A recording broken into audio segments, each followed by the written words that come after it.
Hello, everyone. Welcome to this episode of the Leadership Speak series at L Forum. It is my honor and privilege to welcome my classmate from the DBA program, Theresa Carter, retired Major General of the United States Air Force. Hello, Theresa. Welcome. Hi, Ringo. Thanks for having me. It's a pleasure to have you, Theresa. So, without further ado, I would request you to let our viewers know a little bit about your background and your journey in the United States Air Force. Oh, thanks. And again, thanks for the opportunity to speak with you today. So I grew up in Albuquerque and really had never been east of New Mexico before thinking about where I wanted to go to college. And the one requirement that my parents had was that if we wanted to go out of state, we needed a scholarship. So my brother had done the Air Force ROTC program. I looked at the requirements. I was kind of interested in the military. And so I said, okay, that would be a good way for me to potentially go out of state. So I applied, had the opportunity for a Navy or Air Force ROTC scholarship. And my brother said, hey, more opportunities for women if you go in the Air Force versus the Navy. So opted to do that and sight unseen picked Purdue University in West Lafayette, Indiana, which was very different from the Southwest. But I thoroughly enjoyed my experience there and started out in computer science, but quickly realized that was not a good fit for me and switched to industrial engineering because I had to do something technical to keep my scholarship. So went through the ROTC program and upon graduation was commissioned as a second lieutenant. I really wanted to be a human factors engineer for the Air Force, but when I got my assignment, it said, congratulations, you're going to be in the civil engineering career field. And as an industrial engineer, I'm thinking, wow, who came up with this? How is this a good fit? And it turns out, in hindsight that it was the best fit for me, but as a second lieutenant, I wasn't convinced that that was a good match. The thing that I liked about civil engineering was the opportunity to lead in a squadron, which is the basic organizational unit at an installation level. You typically will have maybe 12 to 15 officers, depending on the size of the unit. And the rest is made up of several hundred enlisted members and civilians who may be degreed engineers, or they could be craftsmen, carpenters, electricians, and so forth. And very quickly, I saw the difference between being in the civil engineer career field and what I thought I wanted to do, which was to be in a human factors lab designing cockpits to make it easier for somebody to fly. So when I first came in, I had no intention of staying beyond my 4-year commitment. I had to serve 4 to pay back the scholarship. But I kept just having opportunities thrown my way. After 2 years, I got to go back to school full time and get a master's in industrial engineering. And then from there, went to South Carolina, where I had a chance to deploy twice, once to a base in Oman for 3 weeks to set up an expeditionary tent city. And then the following year, after Iraq invaded Kuwait, we deployed pretty much most of Shaw Air Force Base in South Carolina to a base outside of Abu Dhabi in the UAE. And that experience, again, was reinforcing that being a civil engineer is all about being a leader and being able to, think differently, solve problems so that aircraft can take off and whatever mission you're supporting can get done. From there, I went to a small island in the Aleutians called Shemya Air Force Base. It's a 2-mile by 4-mile island at the end of the Aleutian chain. If you go to the very end and come back to, there's this little postage stamp of an island that, amazingly, there were 22,000 Army Air Corps members out there in World War II. Some of the worst weather you'll ever see, fog so thick you can barely see 10, 20 feet in front of you. But another great learning opportunity because the portion of the squadron that I was responsible for was pretty much taking care of the entire installation. You had to produce all your own power, water, get rid of your garbage, and you only got one resupply barge per year. So you had to be resourceful and figure out, okay, it's going to take a week to get a spare part out here. This was 1991, 92. How do you make do with what you have? And then from there, I had a series of different assignments, either at the staff level. I was overseas in Germany, went to a couple of what the Air Force calls professional military education schools, so Air Command and Staff College. And really my first time to be a commander, so that's the individual in charge of a unit, was at Davis-Monthan Air Force Base in Tucson. And that was, the first year was pre 9/11, the second year was post 9/11. So much about what we do at a base changed after 9/11 in terms of standards and security and things of that nature. But that was just an amazing assignment. I was surrounded with some amazing people. And that's really what I've told people a lot of my career. I felt I was at the right place at the right time with the right people. And that combination just made all the difference. So I've had 5 opportunities to command, something I never envisioned when I first came in, because at the time, the most a civil engineer could aspire to command would be a squadron. We really didn't put engineers at positions above that.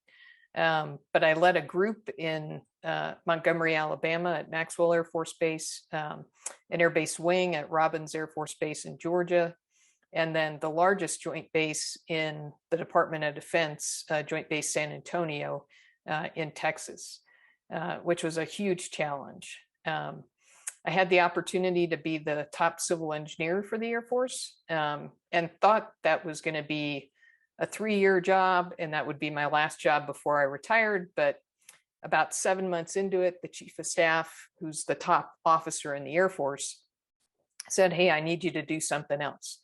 So basically what I tell people is my job was to take responsibility, resources, and authority from 3- and 4-star generals and set up a single organization of 350 people where there were about 1,100 people doing that work previously.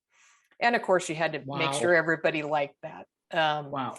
So that was my last 2 years on active duty. So a lot of unique opportunities in the course of 31 years. And I think certainly the last job I had trying to envision and create the Air Force Installation and Mission Support Center was the hardest thing I ever did, but in many, many ways also the most challenging, because a lot of people didn't think we could do it, or if we did, we would hurt the mission that we were chartered to support. And I'm happy to say that, 5+ years since I retired, the organization is going strong and continues to evolve and think differently about how you can deliver from a central location support to roughly 80 Air Force bases around the globe. Wow, that is impressive, Theresa. And thank you. Thank you for all your service, and thank you for your wonderful service to the nation. And I think it is indeed very inspirational. And I hope people watching this are inspired by what your achievements have been. And my question to you would be, what has been your learning as a leader, and what has been your definition of leadership based on your 31 years from you have kind of started growing up the order in the United States Air Force, and what have you learned in this whole journey? Yeah, that's a good question. And I think along the way in different assignments, the people that I worked for or with, that I saw have the biggest impact on team performance, and that's kind of what a leader is all about, is you're leading, a team, a group of people, whatever it happens to be, is they created an environment that allowed people to be their best. I like a lot of quotes, and I'll probably throw a couple at you during the course of this interview. But one of my favorite is from Henry Ford. And he said, "My best friend is the one who brings out the best in me." And I often tell people the best leaders are the ones who can bring out the best in me or the best in others. I like to say that they can create an environment where people feel safe, they can take risks, they can try new things. They have a way of making 1 + 1 = 4. You get more out of the team collectively because of that environment that the leader is modeling and creating, that kind of makes the most of it. I mean, I'm a huge Purdue fan. I'm on the board of trustees for the past year and a half. And I always marvel at our men's basketball team because Gene Cady, who was the coach when I was in school, and now Matt Painter, they've never had, the one and done, the 5-star recruit. Almost exclusively, their guys are kind of 3-star, 4-star, but they have an amazing record and have done amazingly well because of the coach's ability to take the best out of each of those young men and get them to, again, sometimes some might say overachieve, but I think it's to be their best self. And I think the other thing I learned in the Air Force was, and I got this advice starting in ROTC, is recognize the talent and the skill that exists in our enlisted corps. And I think oftentimes the US military says what distinguishes us from maybe other nations is the professionalism resident in the enlisted corps. Highly educated, very talented and capable. And I just had a couple of senior non-commissioned officers that worked for me that I marveled at and watched them build teams when, again, you look at the talent pool that they had to work with, and they were just amazing in what they were able to do. So I always tell folks, be humble enough to recognize that you can at times learn way more from your subordinates than you're ever going to teach them. Always be looking, how do you fill your toolkit with, hey, I like that idea, I like that idea, as well as the things that you go, man, I'm never doing that if I'm in charge. And sometimes those are the ones that you tend to remember most of, oh God, I'm never going to do that. That's true. And I think you make a very good point because if you keep a 360 view of knowledge pouring in, I think knowledge can come from anywhere. And the more open you are and more collaborative you are, I think the solutions are that much more robust. Right. I fully resonate with that in my own experiences. I've also seen you are surprised how sometimes the great ideas come from really at the grassroots or the front lines because they probably see more and they come back with really good feedback. Oh, They may be a little absolutely. native in their approach, but they make sense, a lot of sense. Yep. Which kind of segues well into my next question to you, Theresa. As you know, my area of interest has been in entrepreneurial leadership, and I want to understand how much entrepreneurial can you be in a setup like the Air Force, and uh, do you believe that it can exist even in a structured and very orderly organizational like the Air Force? Is it possible? And do you see any merits of entrepreneurial leadership in such a system or an environment? Yeah, I think so. If I hear the word entrepreneurial, again, not coming from a business background, I tend to think of somebody that's curious. They see something, or they get frustrated with something they're trying to do at work or at home, and they're like, why isn't there a product, or why isn't there a way to fix that? And it's their curiosity that keeps them thinking about it. Maybe not consciously, but it's in the back of their mind going, man, somebody should do something about that. And then they have a propensity towards action. Okay, well, that's somebody, maybe it's me, and they tinker and they toy and they figure out, okay, how can we make this work? I think it's also resilience, that if you're now energized because you see a problem you want to fix and you're, trying different things, it may take you a lot of tries, to figure out what's the right path, what's the right approach.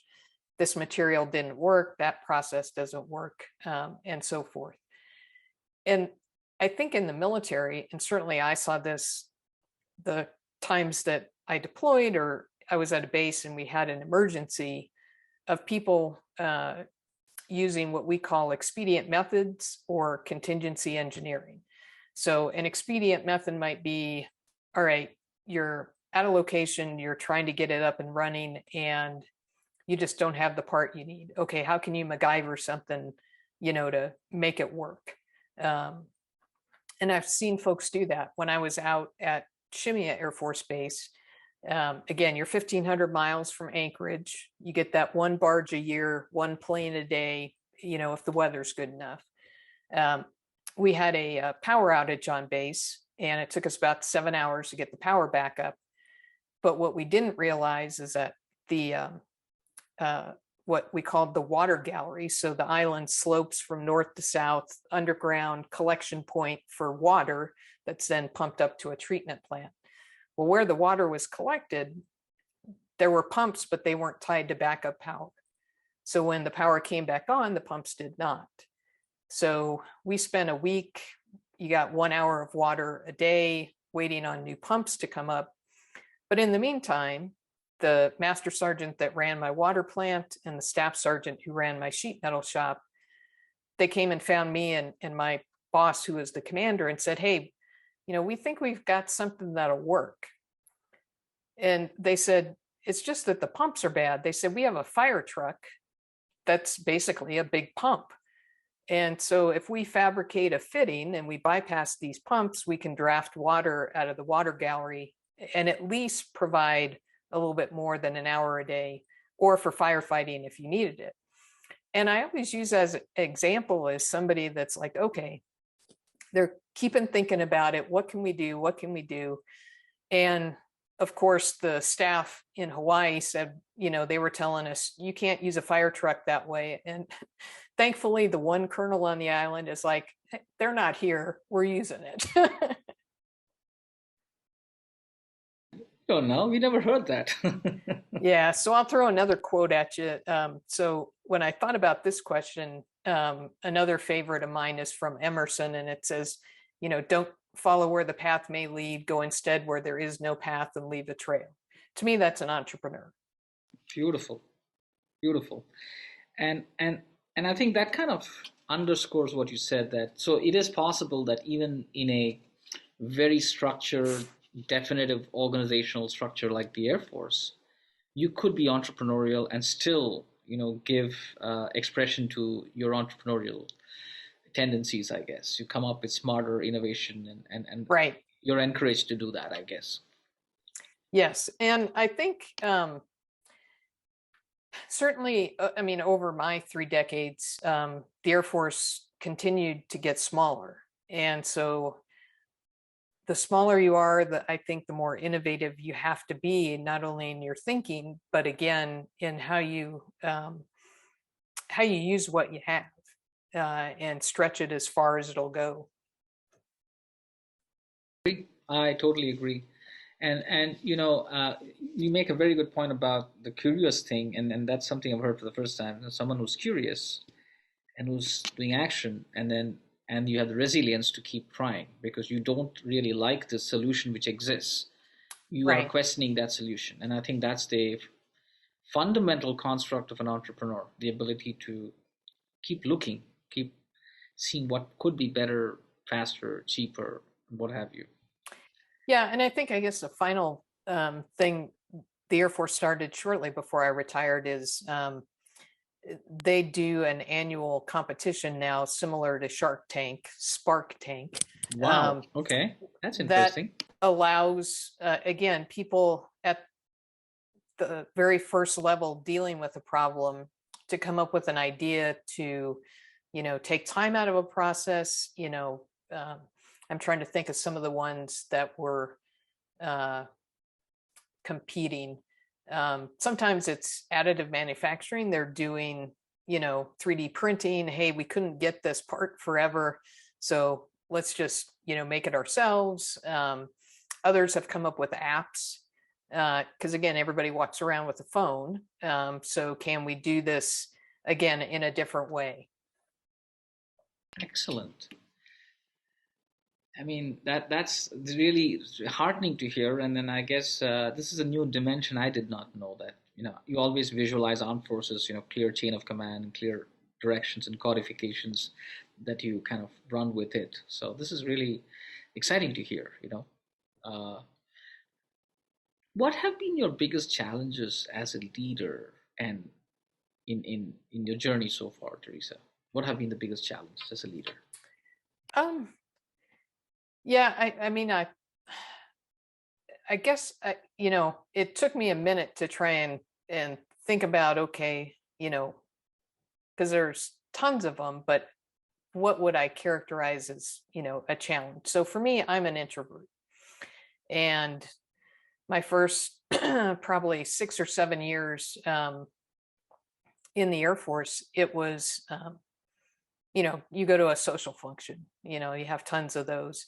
And I would tend to gravitate to people I know. It was very difficult for me to feel like, I was authorized, so to speak, to go up and say hi to somebody I had met before. And when I was on a staff at Langley Air Force Base, I got put in charge of this conference that the four-star general in charge of the command, he was the host. So I was the project officer. And the thing that finally hit me, and I don't know why I didn't realize it earlier, but because I had the position of project officer, my job was to go ask a colonel or a one-star general, hey, is your room okay? How was your transportation?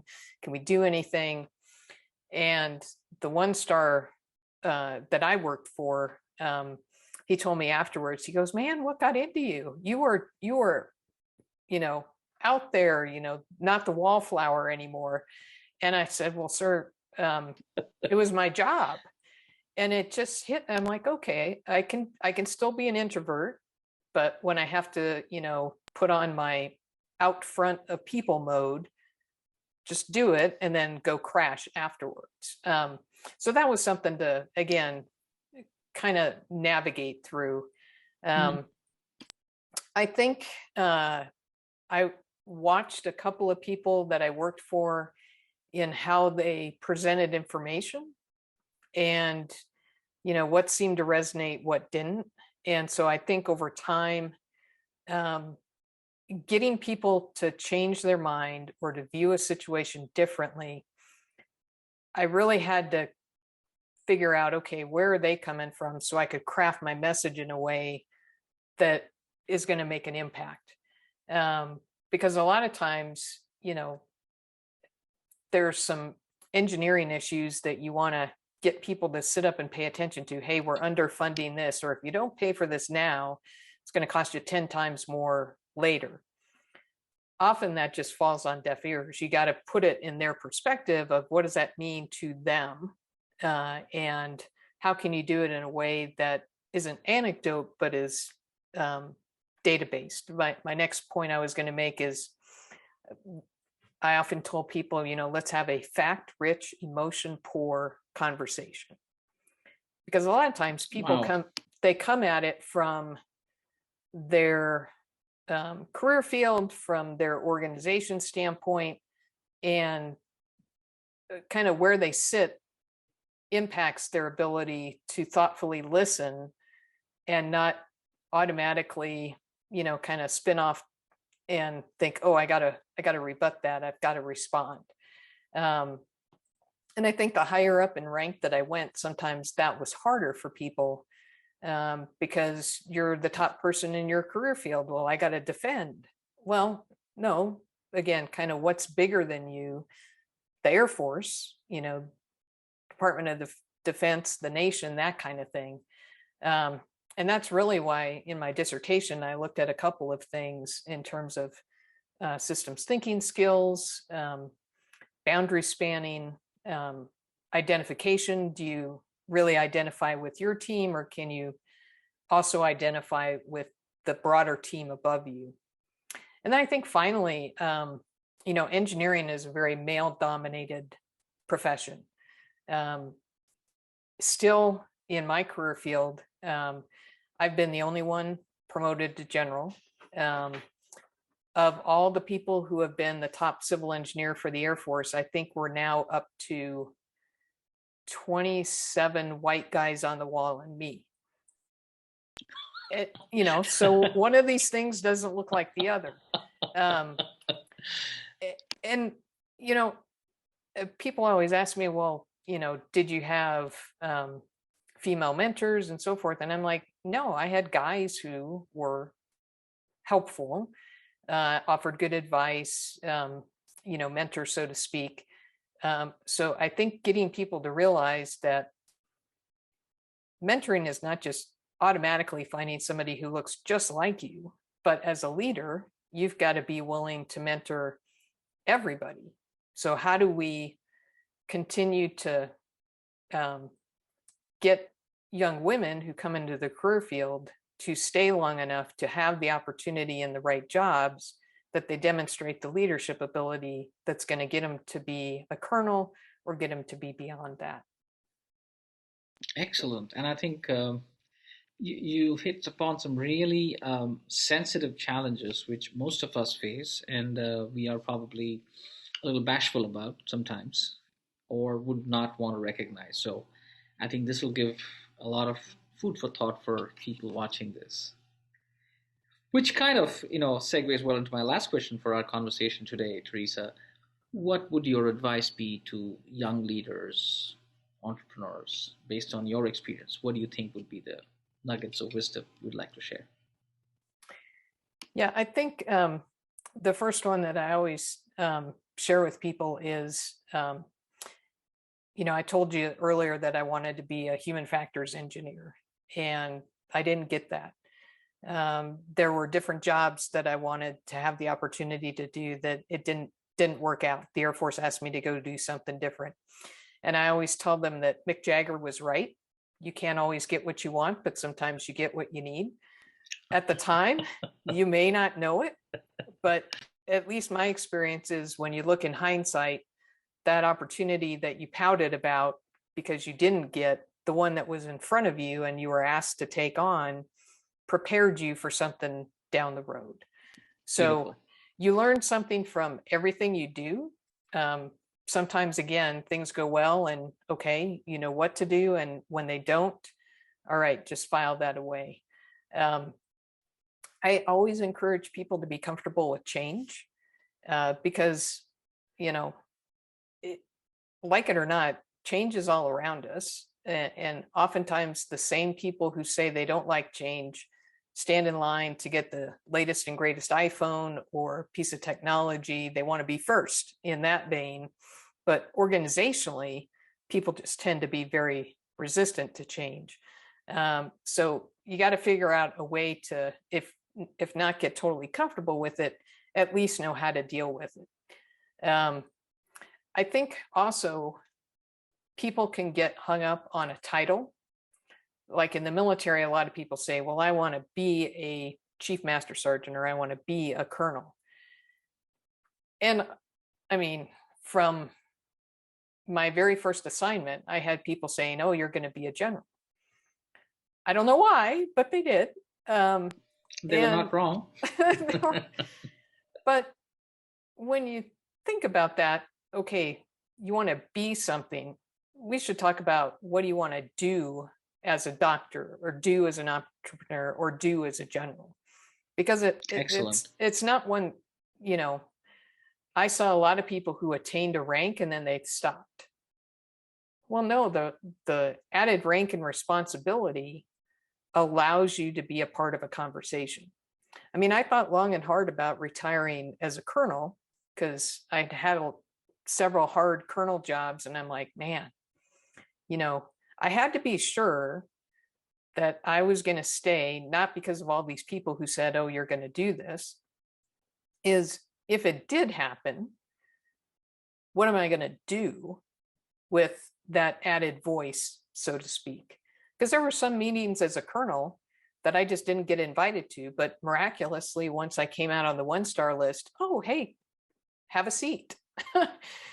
So it gave me an opportunity to talk about different things, to take care of our airmen. And that's where I said, okay, yes, I want to do something. So if it happens, great. If not, you know, I was comfortable in my decision. And then I think the final thing, anytime I have a chance to talk with an audience, is I always tell them, you know, bottom line is you need to focus on making a difference. And my all-time favorite quote comes from a author named Leo Roston. And it says, I cannot believe the purpose of life is merely to be happy.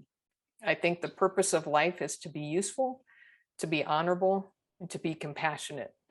It is above all to matter, to count, to stand for something, to have it make some difference that you lived at all. Awesome. And I don't know when I came across that quote, but once I did, you know, I try to live up to it to the extent that I can. And I always used it as kind of a yardstick as I looked back on an assignment and say, you know, did I act in that way? And do I think I made a difference? And I think that really, resonates very close to my belief of purpose. And I've had a lot of guests who've come on the show who've said purpose is absolutely the core of everything that you do. Purpose drives your vision, vision drives your actions, and actions drive your goals, and so on. So I totally, I'm a big fan of that whole concept that, just being happy, honestly, is a byproduct of all of this you just said. Right, right. I think if you're pursuing happiness, well, you will have to do all of this to be happy. I think that's my belief too. That Yep. you're doing making an impact, you're leaving an impact, making some change in somewhere, rather than just existing quietly under a rock. So Right. so Theresa, thank you so much for your time. Thank you for your wonderful sharing of your experiences, and I'm sure it's going to be very inspirational to a lot of us. And needless to say, I would like you to be, participating in some of these future events I might have in terms of panel discussions. And this is basically a group where I'm trying to bring together leaders from various disciplines, um, young entrepreneurs, seasoned entrepreneurs, corporate leaders, academics. So it's a mixed bag. And I'm really trying to as you know, that's my area of interest. That's where I did my dissertation on. So I would like to keep my hands dirty, if you will, try Yeah. and get feedback now. This is purely for the joy of understanding deeper in this area and seeing, is there anything better that we could do as a community? So welcome to L Forum, and thank you so much for your time. Oh, thanks, Ringo. It was a pleasure speaking with you and happy to help. Thank you so much, Theresa. Wish you all success at all your future endeavors. Thanks.